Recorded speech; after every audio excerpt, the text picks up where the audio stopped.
వేరే వాళ్ళు కూడా టఫ్గానే వచ్చే అవకాశాలు ఉన్నాయి, గెలుపోవటములు ఎవరికి టెన్షన్ అయితే పడ్డారన్న చాలా వరకు. సో మీకు అనిపించిందా అంటే మనం గెలుస్తామా లేదా, ఏమైనా మళ్ళీ ఓటమి చెందితే ఏంది, ముందే 2006లో అంటే 19 సంవత్సరాల కల్లా నెరవేరుతుందా లేదా ఒక క్షణాన్ని ఎప్పుడన్నా అనిపించిందండి. ఖచ్చితంగా ఒక ఇరువురు నిలబడినప్పుడు ఖచ్చితంగా ఆ భయం ఉంటుంది.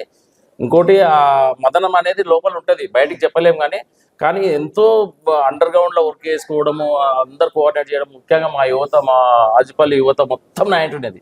మొత్తం ఎడ్యుకేషన్ ఉన్న ప్రతి పర్సన్, యువజన సంఘాల నాయకులు కానీ, యువజన సంఘాల సభ్యులు కానీ, మహిళలు కానీ మొత్తం చదువున్న వాళ్ళు మొత్తం నా వైపున్నారు. ఇది వాళ్ళందరూ అండర్ గ్రౌండ్ వర్క్ చేసి నాకు విజయాన్ని సాధించి పెట్టారు. నాకు చాలా సంతోషం వాస్తవానికి. ఆ క్షణాన్ని మర్చిపోలేను. ఆ క్షణాన్ని మర్చిపోలేను. నా జీవిత ఆశయంలో ఒకసారి సర్పంచ్ కావాలనుకున్నా, 2006లో ఓడిపోయినా ఆ ఆశయాన్ని ఈ 2025లో సాధించుకున్న చూడండి. సో 20 సంవత్సరాలు మరి చాలా కసితోటి మీరు ఈ స్థాయికి రావడం అనేది జరిగింది. ఎందుకంటే చాలా మంది సర్పంచ్ అంటే సరే మనం స్టేట్లలో ఉంటాం, కొంచెం వాళ్ళకేమో కానీ ఒక ఊరికి పెద్ద మనిషి, ఏ సమస్యలు వచ్చినా మీరే పెద్ద మనిషిగా వివరించాలి కాబట్టి. అండ్ ఒకరు తక్కువ ఒకరు ఎక్కువ, అండ్ సర్పంచ్ అయినా కదా అని కళ్ళు నెత్తికి ఎక్కడాలు అట్లాంటివి ఏమన్నా ఉంటాయి అనుకోవచ్చు కుమార్ దగ్గర నుంచి? ఉండదండి. ఎందుకు ఉండదంటే అవమానాలు పడించోటనే మనం అందలం ఎక్కినాం, అంటే అధికారంలోకి వచ్చినాం.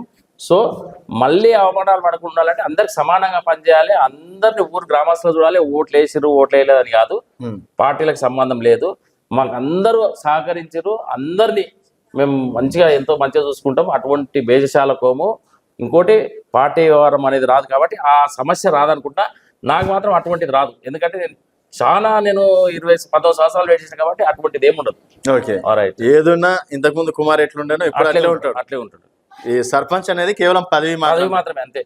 దాన్ని పదవిగానే చూస్తారు. 5 సంవత్సరాలు సమర్థవంతంగా పనిచేసి అందరు మెప్పులు పొందుకుంటా, అంతేగాని ఇటువంటివి మాత్రం పెట్టుకున్నా. అటువంటివి ఓకే అన్న. సో గ్రూప్ తగాదాలు కానీ, పార్టీ తగాదాలు కానీ, లేకపోతే వర్గ విభేదాలు కానీ అటువంటి మాత్రం రావు. ఓకే, సో మొత్తం పర్ఫెక్ట్ గా ఉంటారు.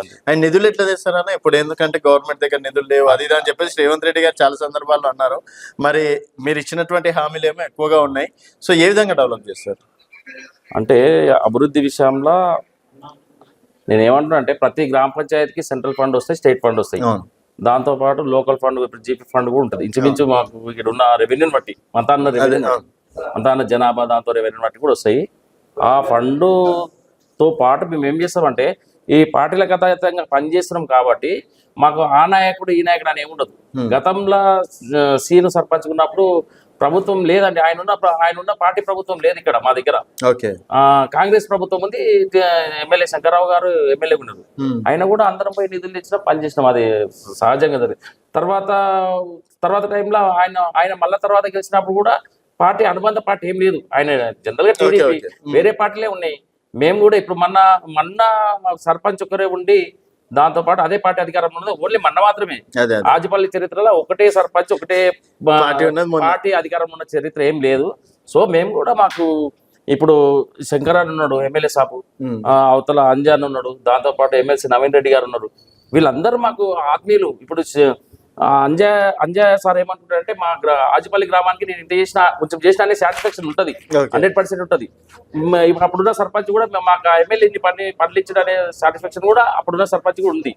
మాకు కూడా ఏముందంటే ఎమ్మెల్యే శంకరన్న కూడా మా గ్రామానికి ఏదో చేస్తాడు, మేము పోయి ఖచ్చితంగా ఆయన తన సహాయాలు తీసుకుంటాం, పార్టీలకు ఖచ్చితంగా పనిచేస్తాడు.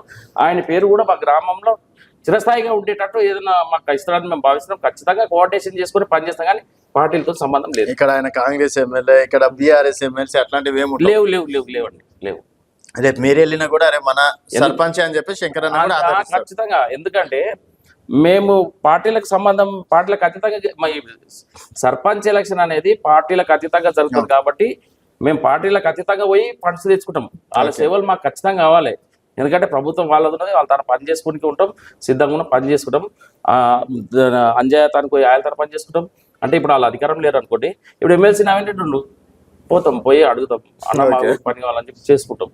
శంకరన్న ఉన్నాడు, ఆయన తన. సో మీరేమనుకుంటాను అంటే సరే ఎవరికైనా సరే మనం సర్పంచ్ అయితే ఈ పనులు చేయాలి, ఈ పని ఒకటి చేసిపోవాలన్నది మనకి ఏదో ఒక డ్రీమ్ అనేది ఉంటుంది కదా.